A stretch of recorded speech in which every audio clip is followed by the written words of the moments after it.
Hey you guys, long time no speak, see, sing in Telegram, whatever.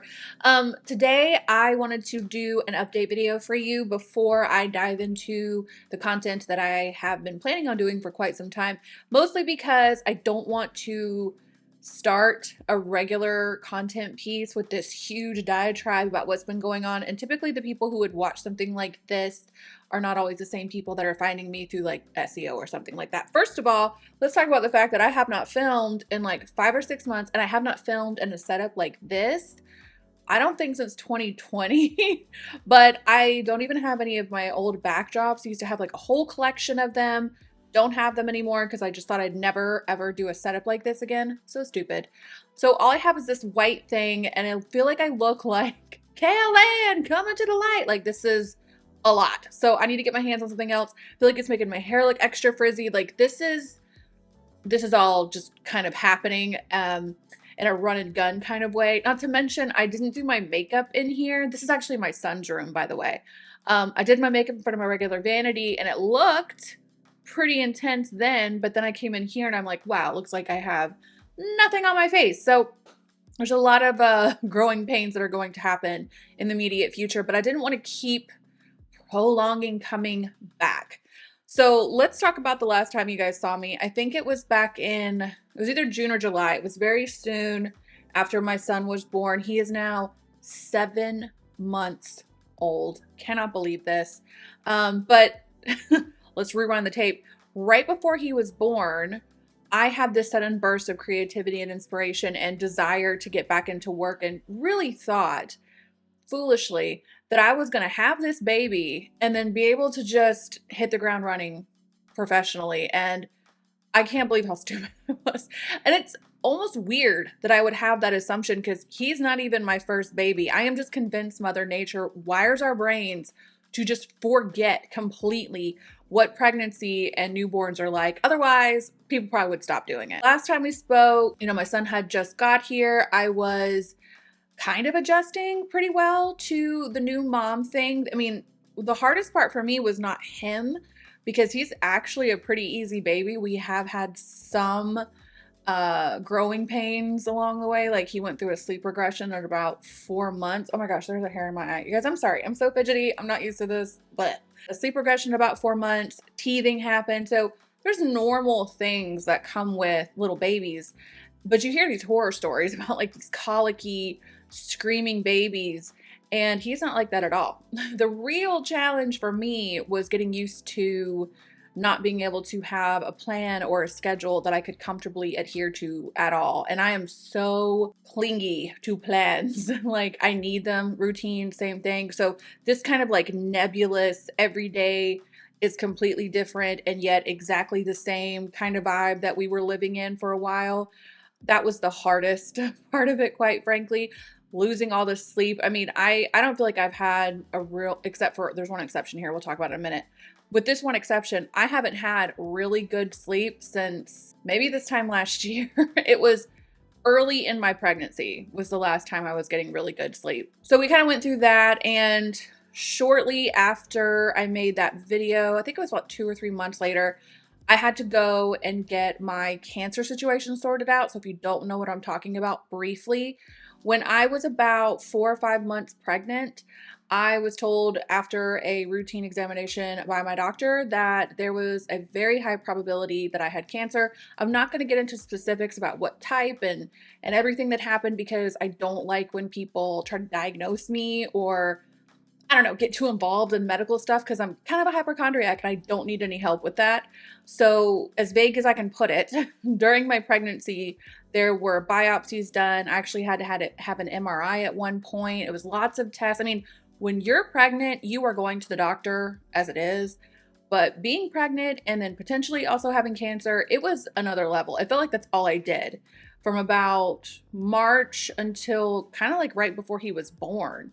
It was just constant tests and results, and this is inconclusive and we need to do this and you need to go get this result, and just waiting and testing and waiting and testing. And right before he was born, I want to say maybe 2 or 3 weeks, I can't really remember, I got the all clear, as clear as they could figure. Essentially, the big test that needed to happen couldn't happen until after I delivered and then recovered. So as close to as the all clears I was going to get, which is probably why right before I had him, I suddenly wanted to work and be a normal person because my pregnancy just wasn't chill. Like it was, the morning sickness, which everyone deals with. And then right after that, the cancer stuff started. And then you get so pregnant that you're uncomfortable. And then you have the baby and you're recovering from that. And then it's the newborn stage. So it's just been a good 16 months or so of just craziness and adjusting and trying to feel normal in the middle of it. I would say around October, I want to say it was like the beginning of October, me and my daughter both got so sick. We were passing something back and forth to each other for a minute. And I was also supposed to have surgery at this time too. Like my surgery was scheduled for a Friday or something. And on Wednesday, I was at the med stop just getting put on steroids and antibiotics, like worst earache I've ever had in my life. Almost thought I wasn't going to be able to have the surgery because they had me on so much medication. Luckily, everything was okay. I got to go. And the surgery was in and out. It wasn't something I had to stay in the hospital overnight for. I just went in, they put me under, I had the surgery, and I got to go home the same day. But they did tell me that depending on the results of this surgery, if the results were inconclusive or if there were certain markers that they were going to have to do it again. And when they first told me that, months in advance before the surgery, I was just like, I cannot with any more freaking doctor's appointments. I just can't do it. I refuse. By the time I was in the hospital and had surgery and like they woke me up and I still had this like delicious kind of tired, the kind of tired that nothing can disrupt, because even when my baby sleeps well, and even if I don't even sleep in the same room with him, me and my husband rotate, I still can't sleep. It's like this primitive thing that's in your brain when you're a newborn mom that you're just constantly on alert and trying to, hear for your child. So sleep, like I said, even on the best of days, hasn't been great.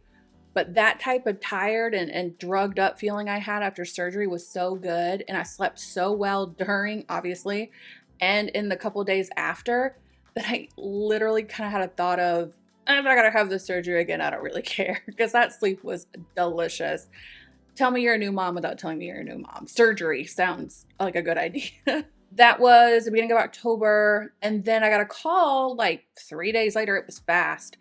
My doctor was like, hey, I just got in. Your test results are on my desk. I needed to call you immediately to tell you that you were all clear and you don't have cancer. And you never want to hear that you have cancer, but at the same time, there's maybe a tiny part of you that feels like all that, like almost my entire pregnancy, almost this entire year of stress and anxiety, and oh my God, do I have cancer? Just to be told, you're fine. Like, it's such a mixed bag of emotions.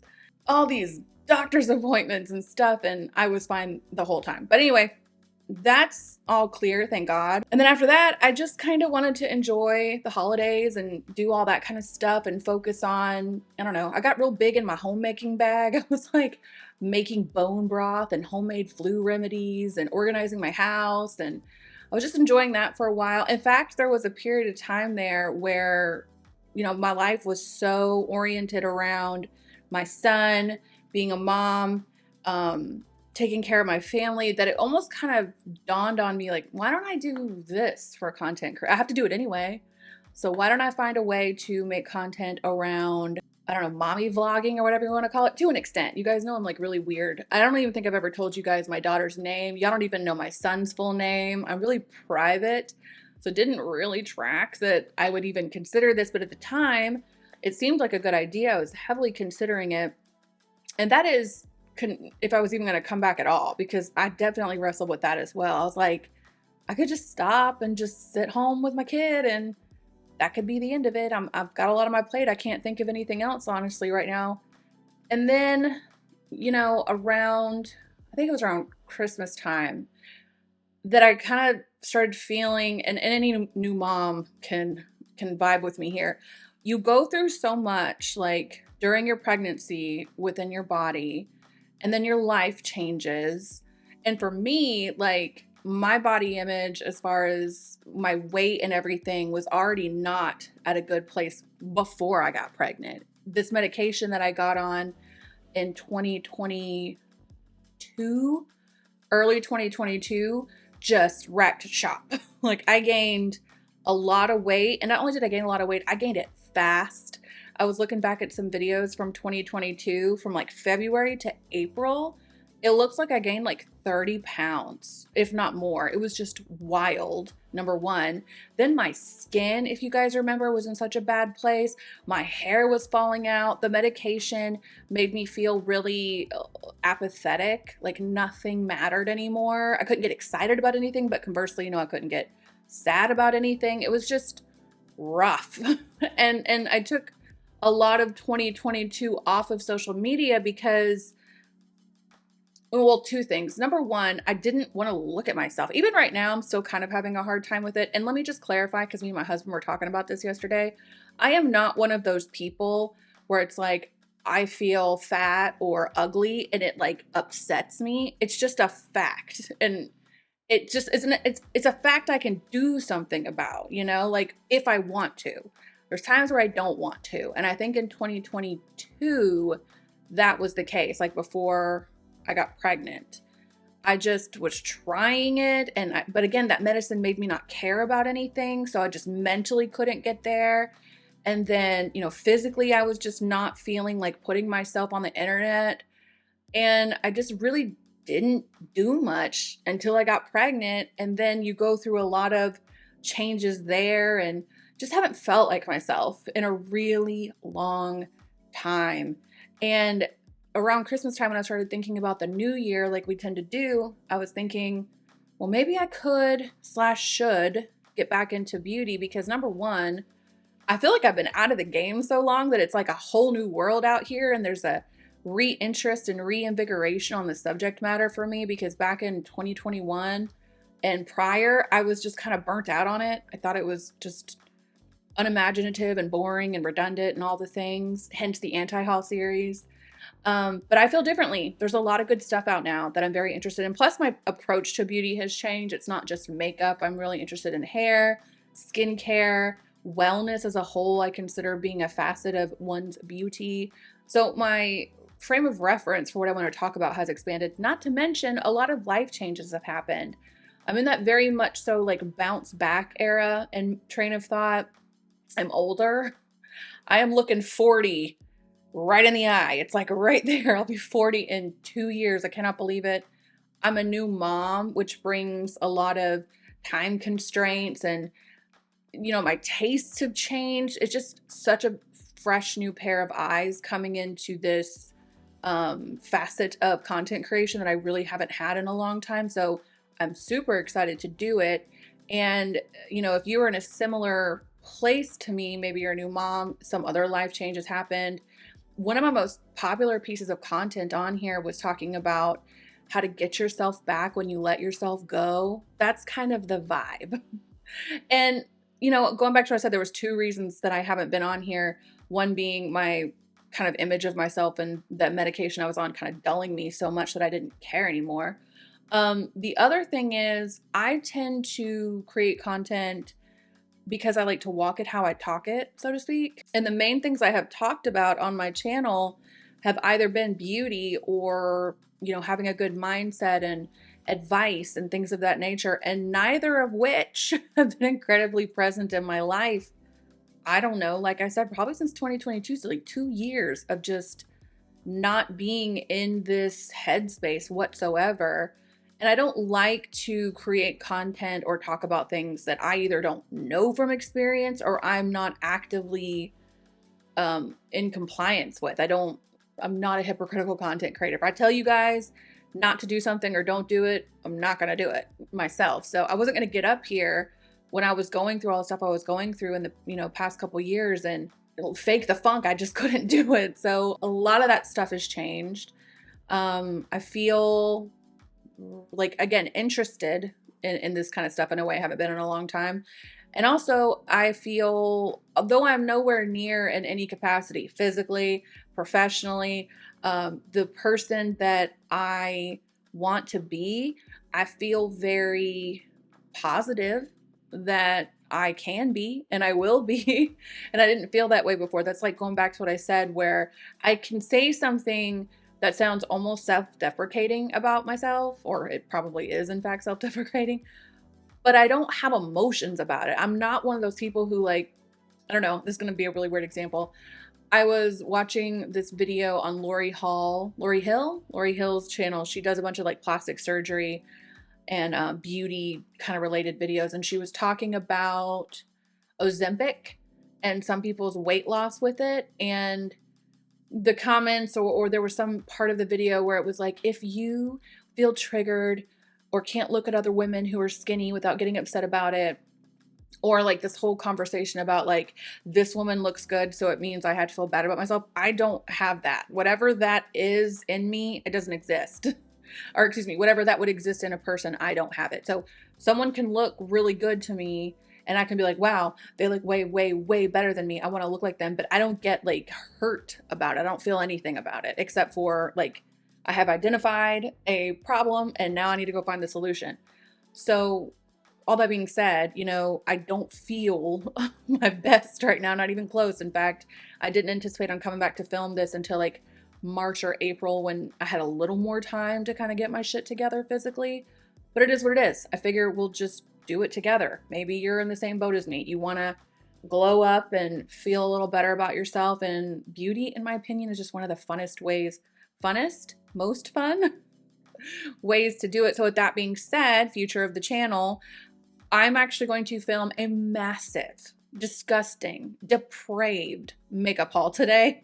I think I'm actually going to have to break it down into several videos because essentially what I have done is recalibrated and redid my entire makeup collection, like the whole thing. There's so many makeup releases that have come out in the past couple years that I didn't try. I was kind of checking them out from the sidelines, but never picked anything new up. I've made up for lost time, my friend. So that's coming. And then, you know, techniques have changed. The way I like to do my makeup has changed. My skin has changed.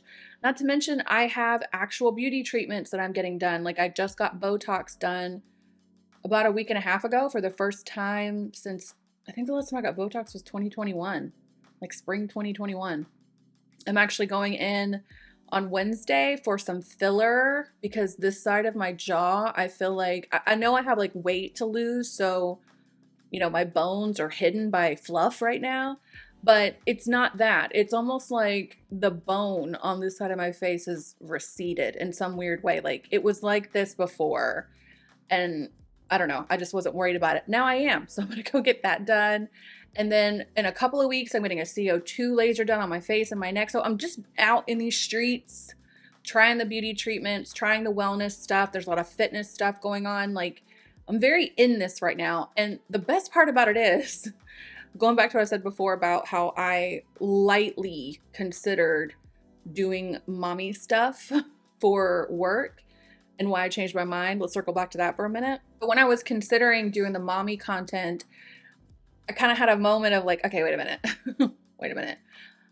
Obviously, I love taking care of my baby. I love taking care of my daughter, my husband, my home. I like cooking, all that stuff. I enjoy it. But at the end of the day, it is my chore. It's like what I have to do. And making it my job is going to make it even more of a chore. So I was like, nah, forget that. And again, like I said, I want to, you know, get back into it. So making my job about beauty again, wellness, fitness, beauty treatments, aesthetic devices. You guys know I love beauty devices. Skincare, it's kind of like a win-win. I get to work and do this thing I'm passionately interested in right now. So you guys, please let me know what you want to see in the coming weeks, months, whatever. Again, it's going to be a lot of trial and error getting this setup figured out. I had to move my setup into my son's room, what will be his room, because he's been sleeping in our bedroom since he's been born. And that's usually where I film. So even, I don't know if there's an echo. I don't know how this video quality is going to turn out, or the next couple for that matter. So just bear with me, but definitely let me know what you guys are interested in. I know a lot of you guys started following me for the high maintenance energy series. I don't want to necessarily abandon that, but I do have some reservations. Number one, I feel like the advice girly niche has blown up since I started this. Maybe not necessarily because of me, but I don't know. Some of y'all out here making this content are repeating exact things I've said. Very flattering and very strange. But I feel like that whole type of content has blown up and there's so much of it now. And I don't really know if anyone wants to hear me talk about it anymore. I'm happy to. I still have a lot to say. And I also don't know if video is the best way to do it, if I should just take it to a podcast, or if you guys want me to do like talk about that stuff while I do my makeup or while I do skincare. So it's more, I don't know, impactful than just me sitting here talking to you like a newscaster all the time. You'll have to let me know. I'm not necessarily opposed to talking about it. In fact, right before I left, after I had my baby, I still had a lot more content in that realm that I had already made that could have gone up. I couldn't even find the time to hit publish on YouTube anymore. It was getting so crazy. But yeah, let me know. Like, some of you guys are here for the beauty stuff. Some of you guys are here for the high maintenance stuff. What do you want to see more of? How do you want to see it? This could be our little focus group. Let's work together. I have no idea how to do that moving forward, but I definitely want to make it in a way that you can get something out of it. So anyway, I gotta go. I got like 1,700 other videos today to film. Make sure you hit the notifications. Come follow me on Instagram, because even if I'm not posting on YouTube, the YouTube app on your phone, like the creator app, is just not super easy to upload to, but Instagram is. So if you ever want to know what I'm up to, I am almost always on Instagram. So all that being said, this is a Southern goodbye, if there ever was one. I'm gonna go. I'll catch you guys in the next video. Thank you to everyone who has checked up on me, asked me how I'm doing, prayed for me, prayed for my baby. It really does mean a lot. You guys are always in my DMs letting me know, where are you? So yeah, anyway, I'll catch you guys in the next one. I hope you're having a great 2024 and see you soon.